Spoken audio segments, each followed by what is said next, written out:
Kgoshigadi ya setšhaba sa Balobedu e tsivjwa ka go ba le maatla le mpho ya go kgona go neša pula. Mo lebakeng le go na le dikgogakgogano ka sephetho sa go latela setšo sa bogologolo seo se latetšwego sebaka sa ka godimo ga mengwaga e 200 ya go feta. Lekgotla la bogoši le begile gore kgoši e latelago ke Kgošana Lekukela Motšatši. E fela balapa la bogoši ba re ba ka se amogele taba ye.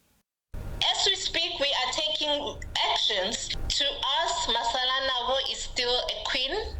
Masala Nabo was acknowledged by the president. Masala Nabo was acknowledged in public. Lekukela wasn't even acknowledged by the public. Balapa ba re bahlokomedi le baemedi ba mohumagatšana Masala Nabo ba be ba se gona dipoledišanong tše di dirilego gore go tšewe sephetho sa go bea Kgošana Lekukela setulong. Ba latofatša lekgotla la bogošing ka go baka dikarogano setšhabeng sa Balobedu. It has affected her a lot, so she's undergoing therapy and we are giving her the support that she deserves.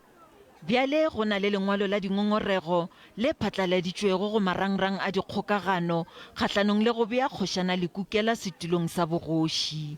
To date, we've had over 5 million views on the petition and about 1,200 signatures and comments, which we are planning to table to the Minister Nkosazana Zuma.